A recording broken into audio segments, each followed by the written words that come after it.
제 이름은 김은혜고요. 저는 농구선수로서 한 20년 정도 활동을 하다가 현재는 은퇴를 하고 여자농구 해설위원을 하면서 또 학교에서 아이들을 가르치는 일을 지내고 있습니다. 학교는 이제 어떤 학교에서 아이들 가르치고 계시나요? 기독중학교인데요. 네. 이제 약간 방과 후에 하는 활동이기는 하지만 이제 제가 가지고 있는 은사를 아이들에게 좀 나눠주면서 농구에 대한 좀 재미를 가르쳐주고 하는 그런 부분들을 가르치고 있습니다. 네. 그 시즌 기간에는 또 이제 그 해설위원으로 활동하고 네. 계시죠? 지난 시즌에 첫 데뷔를 하셨죠? 네. 어떠셨나요? 소감을 간략히 부탁드립니다. 우선 초반에는 너무 이제 긴장도 많이 하고 또 제가 생각했던 이렇게 제가 농구를 오랜 시간 동안 20년 동안 했지만 그렇게 알았던 농구와 또 제가 이제 말로 설명해야 되는 그런 것들이 굉장히 다르더라고요. 그래서 너무 힘들기도 하고 그래서 좀 약간 스트레스도 많이 받고 그랬는데 이게 시간이 지날수록 굉장히 재밌는 부분도 있고 또 제가 좋아하는 농구의 이제 그 바운더리 안에서 가까이에서 볼 수 있었다는 게 굉장히 감사한 일이었던 것 같아요. 해설위원 하시면서 팬분들도 많이 생기셨죠? 그러니까 선수로서 말고 네. 해설위원으로서의 팬들, 그죠? 네, 제가 뭐 한 팀에서만 오래 있었기 네. 때문에 팀을 좋아했던 팬들이 예전에는 많았는데 이제는 이제 다른 팀 팬들이 많이 이제 좋아해 주시더라고요. 네. 아주 뭐 여자 농구 해설계 독보적인 존재가 아닌가 생각이 듭니다. 김연아 선수가 농구 선수가 되신 네. 그 계기를 조금 설명해 주실 수 있으세요? 네. 우선은 신장은 굉장히 컸었어요. 네. 아, 키가 어렸을 컸어요. 때부터? 네, 어릴 때부터 부모님이 워낙 크셔가지고 운동은 굉장히 좋아했지만 농구라는 걸 접했던 거는 그 예전에 제가 초등학교 때 마지막 승부라는 드라마가 있었는데요. 네. 그 드라마를 보면서 굉장히 너무 멋있는 매력을 좀 느끼기 시작하면서 제가 학교에서 농구를 친구들과 하게 되고 또 부모님한테 선수를 하겠다고 했는데 저희 아빠가 이제 축구 선수 출신이거든요. 맞아요. 네, 그래서 운동을 반대하셨죠. 근데 제가 무작정 좀 하겠다라고 해서 운동을 시작했어요. 그때가 정확히 몇 학년?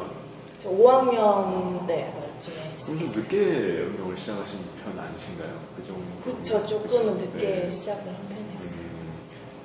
농구 선수가 되신 다음부터는 이제 꽃길만 걸으셨죠? 그렇게 볼 수도 있는데 네. 그래도 이제 꾸준히 그냥 어떻게 유망주라는 소리를 들으면서 잘하기는 했었던 것 같아요. 근데 이제 제가 고등학교 3학년 때 이제 IMF가 터지면서 선수들이 다 운동을 그렇죠. 그만두고 뭐 이러면서 팀이 해체될 위기에 빠졌었거든요. 네. 근데 그래도 이제 지켜준 몇 명의 친구들 덕분에 학교가 좀 유지가 되고 저희 학교 좀 전통 있는 팀이어서 그런 부분에 있어서 이제 지금까지 유지가 되고 있는 것 같아요. 네. 그 김연아 선수의 경력을 보면 네. 이제 2007년도에 네. 아시아 농구 선수권 대회에서 우승 경험이 있으시고 네. 그 외에도 굉장히 여러 기억에 남는 경기가 많이 있었을 텐데요. 네. 본인에게 있어서 이제 가장 기억에 남는 인생 경기는 뭐다? 혹시 이런 게 있나요? 인생 경기라고 하기는 그렇지만 매번 이제 제가 프로팀에서 우승을 지금 5번을 했었고, 뭐, 우승을 할 때마다 매번 기뻤던 순간들이 많이 있었는데요. 그런 거 외에도 저는 제일 기억에 남는 부분은 제가 은퇴를 앞두고서 저 혼자만 마음속에 이제 가지고 있었던 네. 마음이었잖아요. 팀 동료들도 그렇죠. 모르고, 네.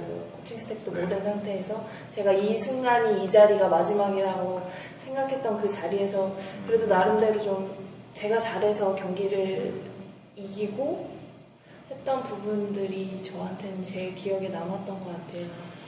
근데 이제 주변에서 네. 이거 이제 이따가 드리려고 했는데 질문을 네. 주변에서 이제 이런 은퇴에 대해서 굉장히 아쉬워하는 분들이 많았어요. 네. 사실은 이제 물론 부상 이런 것들이 이 여파가 있었겠지만 이렇게 빨리 은퇴하시나 하는 생각들이 많이 있었거든요. 거기에 대해서는 지금 한번 밝혀줄 수 있으신가요? 왜 이렇게 빨리 은퇴를 하셨는지? 사실 사실 뭐 빠르다고 하기에도 그런데 제가 32살에 은퇴를 했는데요.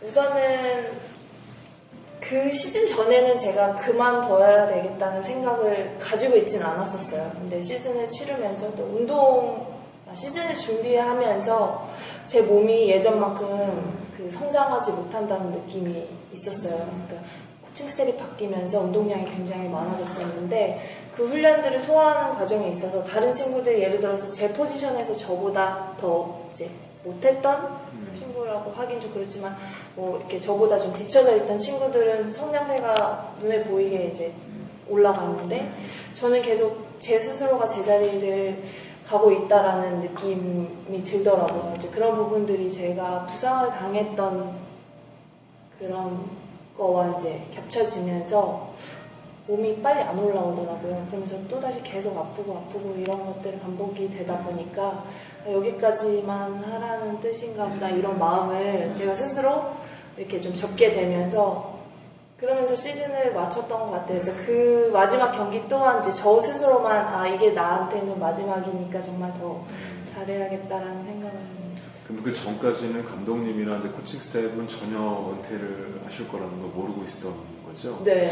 굉장히 사실은 파격적 네. 놀라셨을 것 같은데 사실은 이제 여자농구에서도 빼놓을 수 없는 그 레전드 분들이 여러 분이 계신데 네. 또 이제 그 전조 선수 같이 굉장히 네. 선수 생활 오래 하시고 그런 분들을 보면서 조금 더 한 번 더 이렇게 몸을 추스리고 해보자 네. 이런 생각도 가능했었을 것 같거든요. 그러니까 만약에 은퇴 소식이 알려졌을 때는 네. 혹은 은퇴 결정을 하고 있다라는 게 알려졌을 때 이런 얘기들이 굉장히 많았을 것 같은데 그런 좀 마음속에 마음을 다잡거나 하는 그런 건 없었나요? 팀에서는 잡았죠. 왜냐하면 저희가 5년 정도? 6년 정도 꼴찌를 하고 있다가 그해 우승을 했어요. 제가 은퇴하는 시즌에 우승을 했는데 우승을 했을 때 이제 저는 한 팀에서만 오래 있었기 때문에 프랜차이즈가 우승을 하고 바로 나간다라는 건 팀에서 좀 이상하게 생각할 수 있는 부분도 있었기 때문에 근데 이제 제가 어떻게 보면 이게 저의 자존심이었던 것 같아요. 뭔가 좀 더 제가 팀에서 역할이 더 컸거나 뭐 이랬으면 그래도 조금 더 이어갔을 텐데 제가 그 부상으로 인해서 제 포지션이 변경이 됐었어요.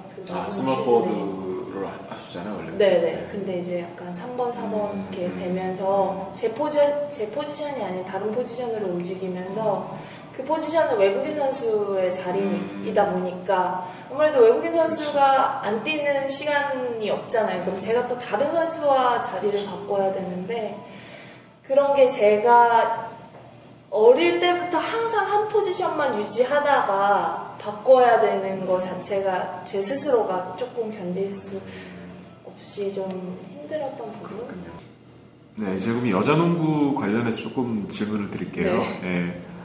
사실 우리나라 여자농구 대표팀이 84년도 LA 올림픽 때 은메달을 땄고요. 네. 그 당시를 기억하는 분들이 아직까지 굉장히 많으세요. 그 당시 이 파이팅 스피릿가 굉장히 아주 열정 넘치고 패기 넘치는 모습들이 있고 2010년도 아시안게임 은메달을 땄고 14년도에 또 이제 인천 아시안게임도 우승했었고 근데 그 이후로는 이제 여자농구의 뚜렷한 이 하락세가 눈에 띕니다. 대표팀. 그 이유는 이제 뭐라고 판단하시나요? 우선은 뭐 2014년도에 아시안게임 우승을 하긴 했지만 그게 이제 아시아권에서 중국이나 일본이 정규 멤버가 다 나온 게 아닌 상태에서 저희가 우승을 하긴 했어요. 근데 이제 뭐 그런 거를 둘째로 치고 우선은 저변이 너무 이렇게 얕다고 해야 되나? 네, 지금 선수들을 봐도 엘리트 선수들이 제가 운동할 때만 해도 그냥 팀에 선수들이 워낙 많았고 그 안에서의 경쟁을 통해서 뭐 프로팀을 가든지 대학을 가든지 그런 부분들이 이렇게 원활하게 좀 이루어지는 부분에 있어서 좋은 선수들도 거기서 나왔고 신장이 굉장히 좋은 선수들, 뭐 운동 능력이 좋은 선수들이 많이 있었는데 지금은 각 팀의 뭐 엘리트 선수들을 보면 5명, 6명 뭐 이렇게밖에 없다 보니까 거기서 선수들이 좀 프로까지 올라와서 뭔가 이뤄내기에는 이런 저변이 너무 얕다라는 느낌이 드는 것 같아요. 그게 이제 제가 고등학교 때도 저희 팀이 네. 해체될 네, 뻔했을 때도 마찬가지고 그때 이후로부터는 좀 출중한 선수들 한둘 외에는 네, 너무 선수들도 많이 없고 또 그러다 보니까 점점 농구 인기가 사라지고 네, 이런 부분들이 영향을 끼치지 않았나 싶은데. 여자 농구만의 그 재미 네. 이걸 사실 모르는 분들이 많이 있는 것 같아요. 네, 네. 그 재미는 김은혜 선수 이제 은퇴하셨지만 딱 뭐다 이렇게 얘기할 수 있을까요? 가장 큰 재미 남자 농구와 비교했을 때. 가장 큰 재미. 저는 제가 어릴 때부터 항상 좀 추구해왔던 농구 그리고 저희 뭐 감독님 제가 만났던 감독님들이 추구했던 농구가 여자 농구는 항상 조직력 있게 움직이는 뭔가 아기자기함이 네. 좀 더 곁들여 있는 그런 부분들을 굉장히 강조하시는 감독님을 저는 만났었는데 네.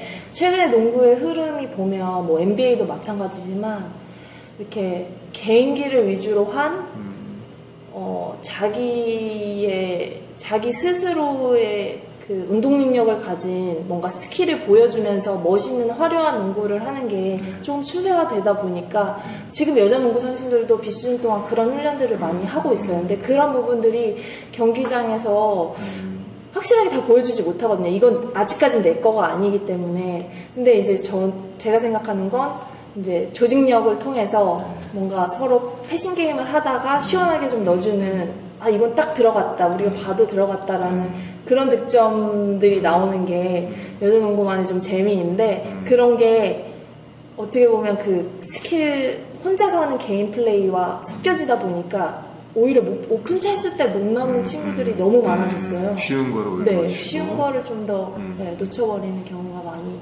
생긴 것 같아요. 그래서 좀 좋은 거는 물론 우리 걸로 가져와야 되지만 기존의 여자 농구만의 우리 한국 여자 농구만의 좀 가지고 있는 장점을 좀 더 살려가야 네. 되지 않을까라는 생각이 있는데. 그러네요. 남자 농구는 조금 다른 얘기긴 한데 네. 남자 농구도 역시 2014년 아시안 게임에서 우승을 하고 그 다음 역시 계속 지속적인 하락세를 부침을 겪고 있는데 여자와 마찬가지로요. 네. 프로농구가 이제 원년부터 시작해서 지금까지 네. 남자건 여자건 KBL이건 WKBL이건 원년부터 사실 용병제도가 네. 있었잖아요.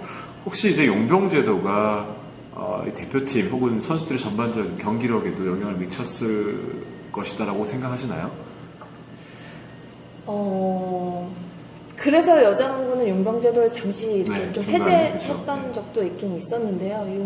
외국인 선수가 있다라는 것 자체로 그렇게 영향을 미친다고 생각을 하진 않아요. 근데 지금 여자 농구와 남자 농구는 좀 다른 게 남자 농구는 지금 외국인 선수 2명을 뛰게 하면서 아무래도 외국인 선수들의 팀의 그 비중이 네. 높잖아요. 어떻게 보면 50%까지도 차지를 하는데 이런 부분들은 확실히 영향을 미친다고 생각을 하는데 저는 여자 농구에 있어서는 한 명 정도는 시너지 효과를 가져오고 또 외국인 선수 잘 뽑음으로 인해서 그 팀이 좀 우승할 확률도 많이 있기 때문에 이렇게 좀 로테이션이 되면서 우승을 해야 또 제가 보는 시청자 입장에서는 그런 것들도 그렇죠. 재미를 네. 느낀다고 네. 생각을 하거든요. 네.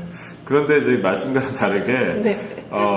활동하셨던 우리 네. 팀이 네. 지금 몇 년간 이제 압도적인 승률로 독주를 계속 네. 이어가고 있잖아요. 로테이션이 잘 안 되고 있어요. 네. 그래서 재미가 없다는 소리를 많이 듣는 것 같아요. 예전에 이제 마치 배구도 삼성화재 계속 이겼듯이 네. 이게 뭐 장단점이 확실히 있습니다만 첫 번째는 그 독주의 요인이 네. 먼저 뭐라고 생각하시는지 그리고 네. 이제 얼마나 이런 독주가 네. 이어질 수 있을지 뭐 이어지면은 어떻게 보면 재미가 계속 없다고 얘기할 수도 네. 있으니까요. 네, 어떻게 생각하세요? 독주는 우선 엄청난 훈련량인 것 같아요. 남자 선수, 여자 선수 조금 다를 수도 있는데 여자 선수들은 그 자기 몸에 배어 있는 것들이 경기 중에 긴장을 해야 되는 상황이 있으면 그 상황에 있어서 내가 해야 될 역할을 못하는 경우가 굉장히 많거든요. 근데 이게 내 몸에 배어 있는 거면 이거는 긴장을 하는 상황에서도 그 동작이 나오는데 이 동작을 만들려고 그러니까 굉장히 많은 훈련을 하거든요. 정말 베이직한 도착한 거부터 매일 그러다 보면 훈련량이 길어질 수밖에 없고 하루에 훈련하는 시간이 정말 9시간, 10시간 이렇게 되는데 이 날마다 정말 쉬지 않고 제가 마지막에 감독님과 했던 1년은 하루도 쉬지 않았었거든요. 뭐 심지어 토요일, 일요일뿐만 아니라 그래서 그런 것들이 지금 몸에 배어 있는 것들이 계속 나오고 있고 그래서 작년 시즌에도 그런 체력과 정신력과 뭐 여러 가지로 이렇게 이기지 않았나 네네. 싶습니다. 그리고 이제 해설하실 때 네. 아마들이 팔이 안으로 굽는다고 네. 우리은행 경기를 해설하실 때는 이게 좀 안타까운 마음도 막 있을 것 같아요. 그러지 않아요? 물론 안타까운 상황은 별로 없었지만 네, 그래도 보시면서 그런 마음이 좀 들죠. 아무래도 아니요, 저는 그러신가요? 저는 전혀 그런 마음 하나도 없고요. 감독님 배도 우리은행 감독님 배도 항상 말씀드리는 게 좀 제발 좀 져주시라고 그래야 좀 여자농구도 재밌어지고 그런다고 말씀을 드리긴 하는데 저는 우리은행 편을 들고 싶지도 않고 다른 팀 선수들이 그냥 다 좀 잘해가지고 경기 자체가 재밌는 경기로 시소가 나가는 경기로 갔으면 좋겠다라는 생각이 들어요. 네. 아까 잠시 이제 그 용병 선수 말씀하셨는데요. 사실은 예전에 이제 정말 WKBL에 네. 세계에서도 이제 탑 선수급들이 왔었잖아요. 네. 이유도 잘 모른 채 저희 팬들인 저희도 왜 여기서 뛰지? 이렇게 할 정도로 그런 분들이 왔었는데 아무래도 그런 분들이 와서 이렇게 플레이를 하면 선수들이 자극은 굉장히 될 것 같아요. 네. 근데 그분들을 통해서 실제로 선수들의 기량이 우리나라 선수들의 기량이 향상이 되는 경우가 좀 있나요? 아니면은 이제 뭐 그 포지션이 그냥 아예 사양화 돼버려가지고 사장화 돼버려가지고 아예 역으로다가 더 네거티브한 영향이 있는지 궁금합니다. 그것도. 저는 더 좋은 영향이 많이 끼친다고 느껴요. 저 같은 경우는 이제 지금 WNBA에서 거의 탑 플레이어 작년에 은퇴를 했지만 그 타미카 캐칭 선수랑 거의 4시즌 동안 같이 했었는데요. 그 선수가 와서 그러니까 저희 선수들한테 물론 어떤 외국인 선수들은 와서 딱 운동만 하고 게임만 하고 가는 친구들도 있어요. 근데 그 타미카 캐칭 선수 같은 경우는 저희랑 같이 하나가 되기 위해서 노력을 했고 쉬는 시간에도 같이 함께 활동을 하고 팀이 좀 안 될 때는 어떤 게임을 통해서 자기가 이렇게 제시를 하면서 우린 지금 이렇게 해야 된다라는 그런 부분들도 많이 이제 저희 인식 속에 심어줬고 또 운동할 때도 제일 솔선수범하면서 슬라이딩을 하거나 아니면 뭐 그런 허슬 플레이 같은 것들을 많이 보여주는 것들이 저희가 저렇게 대단한 선수도 매사에 저렇게 훈련을 하는구나 이런 거를 다시 한번 느끼게 해주면서 좀 많은 시너지 효과를 가지고 왔었던 것 같아요. 단순히 경기력 외에도 선수로서의 기본적인 태도나 이런 정신들이 자극이 분명히 됐었군요. 네. 김은혜 선수가 이제 우리은행에서 프로 선수 시절을 다 보내셨잖아요. 네. 특별히 이유가 있었나요? 그게 참 궁금합니다. 우선은 첫 번째 FA가 됐을 때 24살 때였는데요. 네, 24살 때 이제 제의를 받았어요. 그때가 한참 제가 딱 올라설 시기였고 다른 팀들에서도 많이 이제 어떤 뭐 백지수표까지도 준다고 하면서 오라고 했는데 저는 딱 한 가지였었던 것 같아요. 제가 경기를 많이 뛰지 못했을 때 초년생 때 타미카 캐칭 선수가 우리나라에 와서 같이 우승을 했었어요. 근데 그때 제가 경기를 많이 뛰지 못할 때였고 근데 그러고 나서 한 2년 정도를 다른 외국인 선수가 왔었거든요. 근데 제가 FA 계약하는 시즌에 그 캐칭 선수가 다시 오기로 해서 했다라고 계약을 했다라고 해서 그 선수와 다시 한번 뛰고 싶었어요. 그래서 정말 뭐 가족들과 많은 얘기를 통해서 좀 다른 팀 가는 건 어떻겠냐라는 얘기를 많이 했는데 그냥 그 선수랑 같이 뛰고 싶다라는 생각 그거 하나만으로 그냥 있었던 것 같아요. 근데 물론 이제 우리은행에서도 충분히 보상을 해줬겠죠. 근데 저희 팀이 워낙 좋은 선수들이 많아가지고 네. 많은 보상을 못 받았어요. 그렇군요. 타미 선수도 그 사실을 알고 있나요? 모르겠어요. 잘 모르겠는데 그렇군요. 선생님 이번에는 선수 이후의 커리어 디벨롭먼트, 커리어 개발에 대해 여쭤보고 싶은데요. 은퇴 후에 아까도 질문을 드렸는데 해설위원으로 활동하고 계시잖아요. 근데 해설위원이 선수로 활동했을 때 목표는 아닐 수도 네. 있다 생각이 드는데 네. 그때부터 해설위원 해야겠다 이런 생각이 있으셨나요? 아니요, 전혀 한 번도 해설위원 생각해 본 적은 없는데, 뭐 그런 제의는 받았어요. 네. 뭐 아나운서분이 나중에 은퇴하면 해설위원 하셔야죠. 이렇게는 말씀을 하셨는데, 전혀 뭐 해설위원이 목표라거나 그런 적은 없었는데, 뭐 우연찮게 제가 미국 그 테니스 대학을 다녀와서 기회가 좋게 돼서 이제 해설을 시작하게 됐습니다. 네, 뭐 겸손한 대답이시네요. 근데 본인이 선수였을 때 그 당시에는 이제 은퇴 후에 무엇을 해야겠다 이런 생각을 구체적으로 해본 적이 있으신가요? 그런 것 또한 생각을 못 해봤던 것 같아요. 구체적으로 어떤 목표를 가지고 했던 건 아니지만 그냥 운동을 그만두면 의뢰 지도자가 되거나 아니면 이제 저 같은 경우는 선수를 하면서 아무래도 미래에 대한 것들을 생각하지 않을 수가 없기 때문에 그냥 교육대학원을 가서 교원 자격증을 받아서 뭐 이런 학교 쪽에서 좀 일을 해볼까 이런 생각도 이제 계획을 가지고 있었던 거지 딱 구체적으로 내가 뭐가 돼야겠다 이런 생각은 안 한 것 같아요. 그러면 선생님이 사실은 이제 스타 플레이어셨는데 그 외 분들도 다른 선수분들도 비슷하실 것 같아요. 선생님은 사실은 굉장히 주목을 받는 분이셨음에도 불구하고 미래에 대한 구체적인 계획이 막 선수할 때부터 갖기는 쉬운 것 같지는 않거든요. 뭐 다른 분들도 비슷하시겠네요. 다른 선수분들도 그렇죠? 네, 우선은 환경적으로 그게 쉽지는 않거든요. 정말로 선수 아까도 말씀드렸듯이 운동을 매일 그 많은 훈련량을 해야 되고 학교를 가야 되는 시간이 많지 않기 때문에 많이 그렇게는 못하고 있는데 그래도 정말 미래에 대한 생각을 하고 있는 친구들 최근에는 그런 친구들이 많이 생기면서 이렇게 좀 자기 개발에 좀 힘쓰는 친구들이 많이 늘어나고 있는 추세예요. 그런 분들에게 선생님은 되게 좋은 롤모델 같을 거예요. 왜냐하면 이제 국제스포츠 정부에서 하는 국제스포츠 인재양성 과정도 수료하셨고 테니스 대학의 정부에서 뽑혀서 또 어학연수도 갔다 오시고 이런 과정들이 사실은 이제 굉장히 궁금한 분들도 계실 거예요. 어떻게 연수를 받고 어떻게 갔다 오시고 또 그런 방법들은 또 뭐가 있었는지.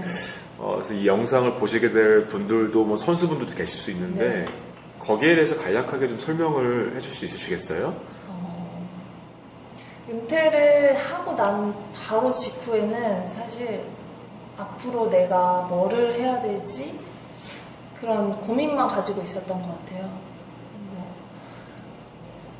어느 날은 은퇴를 하고 나서 이제 정말 남들처럼 이렇게 방에 누워서 TV를 보면서 뭐 과자를 먹으면서 누워 있는데 내가 이렇게 살아도 되나? 이런 생각이 그날 들더라고요.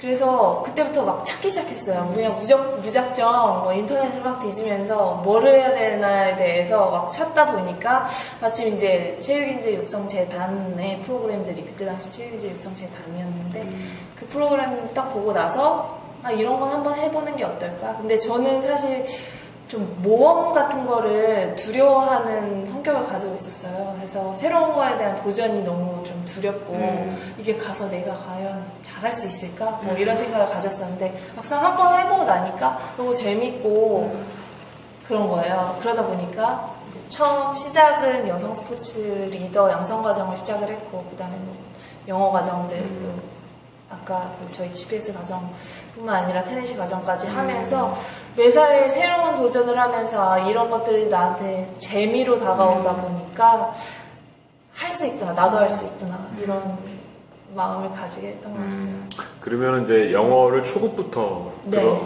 굉장히 보통 이게 의지를 가지고 될 수 있는 게 아닌데 대단하시네요. 교수님도 아시겠지만 제가 처음에 영어 시작할 때 진짜 뭐 인터뷰뿐만 아니라 그냥 제 이름 정도 말할 수준밖에 안 됐어서 뭐 초급에서부터 중급 배우고 테넷이 다녀오고 나서 되게 감사하죠. 테니스 대학에서는 어떠셨어요? 우선 테니시 대학에서 갔다 와서 제일 많이 얻은 거라고 말할 수 있는 건 농구에 대한 열정. 네, 다시 한번 농구에 대한 열정을 제가 가질 수 있었던 거. 제가 은퇴를 할 때는 정말 농구가 좀 약간 싫어진 부분도 없지 않아 있었거든요. 난 농구 다시 좀 보고 싶지 않은 마음. 근데 테니시를 가서 모든 사람들이 농구를 너무 좋아하는 거예요. 일반 학생들뿐만 아니라 또 테네시 대학의 농구팀이 워낙 유명하다 그렇죠. 보니까 여자 농구팀이 유명하고 감독님도 유명하다 보니까 그런 관심사가 생기게 되고 또 저도 학교 교내 대회에 참가하면서 뭐 아시아 유니버스 저희가 우승을 하다 보니까 뭐 외국 그 학생들이 굉장히 저희를 좀 어떻게 보면 우러러보는 부분들도 없지 않아 있었거든요. 그렇게 되다 보니 좀 농구에 대한 열정을 제가 다시 갖게 되고 우리나라도 이렇게 농구가 인기가 많아졌으면 좋겠다 이런 마음을 다시 품고 돌아온 것 같아요. 그게 학내 이제 동아리 같은 서클 게임에 나가신 거죠? 네, 인트라뮤라 그죠? 네. 국가대표까지 하신 분이 일반인들과 섞여서 정말 더 잘하는 친구들도 많았어요. 그렇죠. 네. 아주 좋은 시간이었다라고 제가 느낌이 오네요. 근데 그런 과정들이 사실은 이제 모르는 선수들이 굉장히 많은 것 같아요. 그런 부분들이 앞으로 기회가 되시면 적극적으로 지금도 훌륭한 롤모델을 하고 계시지만 좀 설명을 많이 해주셔서 선수들의 자기 개발을 꼭 좀 도움이 됐으면 좋겠어요, 선생님이. 아까도 말씀드렸지만 선수들이 은퇴 후의 준비를 잘 못하고 있다고 말씀하셨잖아요. 근데 본인이 느끼시기에 엘리트 선수들이 특히 여자 농구 같은 경우에 은퇴 후에 무엇을 해야겠다, 아니면 지금 은퇴를 하기 전에 내가 무엇을 준비해야겠다 이런 생각을 하는 선수도 분명히 있을 것 같아요. 근데 이제 가장 필요한 게 뭐인 것 같아요? 선수를 하면서 은퇴를 준비할 때 가장 필요한 게 뭐 외국어다, 아니면은 뭐 다른 무엇이다, 재테크다 여러 가지가 있을 텐데 어떤 게 제일 중요하다고 생각이 드세요? 제가 생각하기에는 그런 목표성이 제일 중요한 것 같아요. 그렇죠. 네, 이제 은퇴를 하고 난 뒤에 그냥 나는 뭐 어디 농구 센터를 하나 만들어서 농구를 가르칠 거야. 아니면 나는 그냥 결혼해서 뭐 애기 낳고 뭐 화목한 가정을 꾸리면 살 거야. 이런 친구들이 있거든요. 다 대부분 그런 삶을 살고 있고, 왜냐하면 뭐 어떻게 가야 될지 모르니까 그렇게 살다 보니 그냥 현실에 안주하면서 살게 되는데, 이제 자기가 가진 목표가 뭐 예를 들어서 난 정말 영어가 배우고 싶어. 최근에는 그런 친구들이 많이 있어요. 영어에 대한 항상 농구는 영어가 기본으로 돼 있는 그런 용어들이 많이 있기 때문에 선수들이 다 은퇴하면 난 무조건 어학연수를 갈 거야, 이런 친구들이 굉장히 많이 있거든요. 근데 이제 그런 목표를 정말 가지고 내가 영어를 배워야겠다 하면은 정말 영어 쪽을 확실하게 배우든지, 아니면 내가 진짜 지도자가 되어야 되겠다라고 생각을 하면 지도자 쪽으로, 이렇게 자기가 가진 목표에 대해서 방향을 가지고 가는 게 중요한데, 정말 이렇게 가다 저렇게 가다 이렇게 하다 보면 뭐 이도저도 안 되는 그런 사람들이 좀 많이 있는 것 같더라고요. 이게 학점미달로 실전하지 못하는 선수도 반드시 또 생길 것 같아요. 네. 이런 거 좀 어떻게 가장 좋은 공부하는 선수를 만들기 위해 가장 좋은 정책은 뭘까요, 선생님? 굉장히 어려운 질문인데, 공부라는 것 또한 자기의 노력인 것 같아요. 뭐 운동하는 것도 자기의 노력인데, 그런 좀 운동이 정말 좋으면 공부도 어쨌든 병행해서 가야 되는 지금 현대 시스템이 되어 있기 때문에 내가 운동을 하기 위해서 공부를 해야 된다라는 그런 생각을 좀 가지면 난 공부 진짜 너무 싫지만 운동을 하기 위해서 공부를 해야 된다라는 그런 생각을 좀 가지면 좀 더 목표성이 뚜렷해지지 않을까. 네. 그럼 그 외에도 아무래도 미국 테니스 대학 다녀오셨으니까 혹시 이러이러한 정책은 우리가 하면 굉장히 좋겠다, 뭐 이런 류의 아이디어는 있으신가요? 저희가 그 미국에 있는 그런 튜터 센터 그런 데를 이제 여러 번 방문을 했었는데요. 그래서 다 선수 출신들이 거기서 따로 이제 튜터들이 한 명씩 붙어서 공부를 시켜주고 그렇게 그런 시스템을 가지고 운영을 하더라고요. 물론 이제 테네시라는 학교가 체육이 워낙 발달되어 있었기 때문에 그런 시스템이 또 따로 있었는데 우리나라에서도 좀 그런 시스템이 좀 더 도입된다면 네. 선수들이 뭐 운동을 하는 시간 외에는 공부를 혼자서 하는 게 좀 어려울 수 있는데 그런 부분들이 다른 학생들이 일반 학생들이 약간 아르바이트 비슷하게 하면서 아르바이트를 선수들에게 공부를 가르쳐주면서 그런 식으로 좀 한다면 서로 간에 좀 더 그렇죠. 도움이 되는 서로 도와주는 시스템. 네. 그렇게 이 튜터링 시스템 같은 경우가 지금 거의 되고 있는 학교들이 없죠, 우리나라에서는. 네. 우리나라에서는 그게 그 어려운 문제는 아닌데 좀 안타깝네요.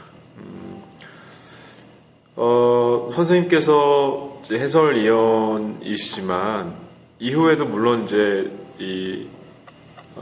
꿈이 있으실 것 같은데 뭐 지도자나 스포츠 행정가나 지금 이후의 꿈을 한번 설명을 조금 같이 한번 나눠줬으면 좋겠는데요. 꿈이라고 하기에는 좀 거창할 수도 있는데 그냥 항상 그랬던 것 같아요. 어릴 때는 항상 제 꿈이 농구 국가대표, 그다음에 국가대표 베스트 5, 뭐 이런 약간 그런 꿈을 항상 가지고 자랐는데 그게 어떻게 보면 다 제가 뭐 전주원 코치님이나 뭐 박정원 코치님이나 변연아 선수나 뭐 그렇게 대단한 스타 플레이어는 아니었지만 어떻게 보면 그래도 조금은 제가 목표를 했던 것만큼 가기 위해서 항상 노력을 했었던 것 같아요. 근데 지금에 있어서 그거를 어느 정도 좀 이뤘다고 표현하기 그렇지만 좀 이룬 시점에 있어서 지금은 그냥 이 농구라는 거가 너무 저는 좋기 때문에